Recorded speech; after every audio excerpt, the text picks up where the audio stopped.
बस्तर के घने जंगलों के बीच ऐसी बहुत सी नदियां आपको दिखेगी जिन्हें पार करना काफ़ी चुनौतीपूर्ण होता है, काफ़ी मुश्किल होता है।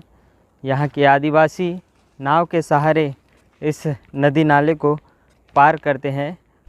यहाँ और आदिवासियों के लिए कोई दूसरी सुविधा बिल्कुल भी नहीं है। ये तस्वीर मैं इसलिए आपको दिखा रहा हूँ क्योंकि आज मैं बस्तर के काफ़ी अंदर जो नक्सल प्रभावित क्षेत्र है वहाँ हूँ। नमस्कार, मैं सुनील कश्यप हूँ और आज मैं बस्तर के अंदरूनी इलाके में किसी कहानी को ढूंढने आया हूँ। और कहानी को ढूंढने के दौरान बस्तर के पत्रकारों को कितनी चुनौतियों का सामना करना पड़ता है ये भी मैं आपको दिखाऊंगा।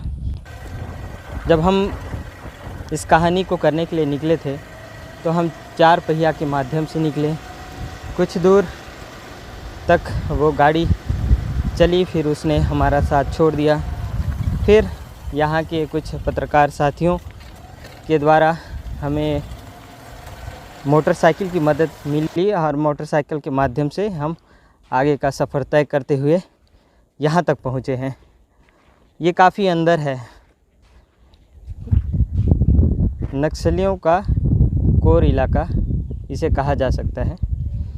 और यहाँ आने के बाद हमें और एक बड़ी चुनौतियों का सामना करना है और ये जो नदी दिख रही है इसे पार करना है, क्योंकि हमारी कहानी इस नदी के बिल्कुल पीछे है। अब हम इंतज़ार कर रहे हैं कि किसी न किसी तरीके से हम ये नदी पार कर लें और उस कहानी को हम करके आपको दिखाएं कि बस्तर के अंदरूनी इलाकों में की कहानियाँ क्या होती है, कैसी होती है। तो अब ये पार करना हमारे लिए काफ़ी चुनौतीपूर्ण है। अब बस इंतज़ार है। हमारे साथ कुछ जाने माने पत्रकार साथी हैं जो आपको कैमरे में बिल्कुल नज़र आ रहे होंगे। उनके पास चलते हैं, उनसे बातचीत करते हैं। देखिए किस प्रकार से वो यहाँ के ग्रामीणों को आवाज़ दे रहे हैं कि वो आएँ और किसी भी तरीके से हमें हमारी मदद करें। तो ये हमारे पत्रकार साथी हैं, सुकमा के हैं, सतीश भैया हैं और सलीम भैया हैं, धनंजय भैया हैं और ये भैया हैं जो पानी पी रहे हैं। प्यास लगी है भैया? ये भैया जो है पानी पी रहे हैं। भैया का नाम रानू तिवारी है, बस्तर टॉकीज चलाते हैं। हाँ, बस्तर टॉकीज चलाते हैं। आप परिचय के मोहताज नहीं हैं, लेकिन इस वक्त तो मैं रास्ते का मोहताज हूँ। अच्छा, तो ठीक है, आपसे भी बातचीत करते हैं। पहले हम हमारे सतीश भैया के पास और उनसे बातचीत करते हैं। भैया बहुत स्वागत है आपका। धन्यवाद भाई, धन्यवाद। भैया कैसा लग रहा है आज? आज तो बहुत अच्छा लग रहा है। सुबह से जो निकले हैं सुकमा से, हाँ। अभी तक बीच में अटके हैं, पहुंच नहीं पा रहे हैं जहां हमको जाना है। बाकी देख रहे हो आप रास्ता कितना ख़राब है, भूख बहुत ज़ोर से लगी है। हमारे एक भैया पूड़ी लेके आए हैं, दे नहीं रहे हैं और हम लोग पूड़ी मिल जाता तो भूख मिट जाती। हाँ, उसी के इंतज़ार में हैं। कम से कम उस पार ना जा पाए तो कम से कम पूड़ी इस पार आ जाए। नदी कैसे पार करें? सबसे बड़ी चुनौती तो यही है फिलहाल। वही सोच रहे हैं कि नदी कैसे पार करें। हम लोग कब से आवाज़ दे रहे हैं, कोई उधर आ नहीं रहा है। नाव है लेकिन बहुत दूर है, हमारे पहुँच से बाहर है, आउट ऑफ कवरेज है। जो कहानी हम करने जा रहे हैं, सफलता मिलेगी इसमें? अब तक तो उम्मीद ही जता था कि सफलता मिलेगी। अभी तो फिलहाल उम्मीद ही है कि मिलेगी, ऐसा लग रहा है। सलीम भैया से बातचीत करते हैं। ज़्यादा अच्छे से भैया, सफलता मिलेगी कहानी में?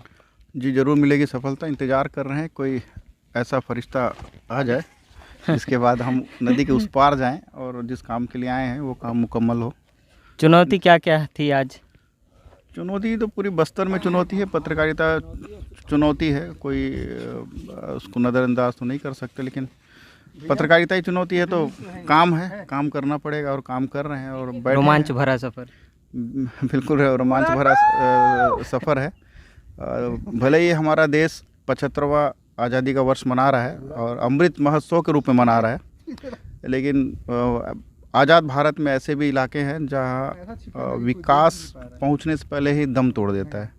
और आज हम वैसे इलाके में हैं, सुकमा ज़िले के नक्सल प्रभावित इलाके में बैठे हैं इस वक्त। और यहाँ तक पहुँचने में हमें बहुत सारी कठिनाइयों का सामना करना पड़ा है। सड़कें नहीं हैं और आप समझ सकते हैं कि इन इलाकों में आदिवासी ग्रामीण कैसे रहते होंगे। और हालात बद से बदतर तब हो जाते हैं जब किसी ग्रामीण की तबीयत खराब हो जाती है। गर्भवती महिलाओं को जब स्वास्थ्य सेवा की ज़रूरत पड़ती है, उस दौरान उनको ले जाने में कितनी कठिनाइयाँ होती हैं, ये अंदरूनी इलाकों में जब तक आप पहुँचेंगे नहीं तब तक आप उसको समझ नहीं सकते। हाँ, हम तो आ गए, हम तो हमारे पास और कोई तकलीफ़ नहीं है, लेकिन अभी बीजापुर में मानसून के दौरान एक गर्भवती महिला ने नदी किनारे बच्चे को जन्म दिया था। उसकी पीड़ा हम कैसे समझ पाएंगे? जी बिल्कुल। अब पीड़ा तो आप समझिए कि हम सुकमा से चले हैं, यहाँ तक पहुँचे करीबन 70-90-80 किलोमीटर कुछ पहुँचे हैं और शरीर टोटली टूट चुका है। दर्द ऐसे ऐसे जगह से दर्द हो रहा है, तो आप समझ सकते हैं कि अंदरूनी इलाकों में जब गर्भवती महिला जब स्वास्थ्य सेवा के लिए जो उसके इलाज के लिए जब जाती है तो उसे कितनी पीड़ा से गुजरना पड़ता है। तो यही है बस्तर में शहरी इलाकों में ज़रूर हम आज़ादी का पर्व मना रहे हैं, लेकिन आने वाले कुछ दिनों में अब 75वां वर्ष मनाने वाले हैं। तो इन इलाकों में आप आज़ादी का महत्व समझ सकते हैं कि अब वाकई ये ग्रामीण इलाके क्या आज़ाद हुए हैं, और हुए हैं तो क्या है स्थिति। रानू भैया से बातचीत करते हैं। रानू भैया, बहुत स्वागत है आपका हमारे साथ। गिरते पड़ते हम आपके पास पहुंच रहे हैं, आप बताओ। सबसे पहले तो मुझे इस बात का दुख है कि सबसे आखिरी में मेरे पास आए हो, और खुशी इस बात की है कि कभी कोई आज पहली बार मेरा भी इंटरव्यू ले रहा है। हमेशा मैं सबका इंटरव्यू लेता रहता हूँ, और आदत देखो कि माइक अपने हाथ में फिर थाम लिया हूँ। और सवाल क्या है आपका? बस्तर में चुनौती, बस वही बता दो फिलहाल। बस्तर बेहतरीन है, बस्तर बदतर भी है। दो तस्वीर है, सिक्के के दो पहलू हैं, और ये दूसरा पहलू है कि आप देखें कि यहाँ तक पहुँचने में आप तो हमारे साथ हैं कल से, कितनी जद्दोजहद से हम लोग जो है देर रात सुकमा पहुँचे। सुकमा से सुबह मोटरसाइकिल से दोरनापाल से चिंतननार होते हुए इस नदी तक पहुँच गए, और सुबह से ना कुछ खाया है ना पिया है, और 2-4 बोतल पानी के रखे थे, ये सारी पानी की बोतलें ख़त्म हो गई हैं। यहाँ तक पहुँच गए हैं, और अब दुख की बात यह है कि ये जो नदी है, नदी के उस पार नाव है वाली लाइन आपने सुना होगा कि मेरा माही है उस पार, मैं इस पार हो मेरे माझी। तो वैसा ही कुछ है कि हमारा उद्देश्य है उस पार, और हम सब बैठे हैं इस पार, और नाव है उस पार।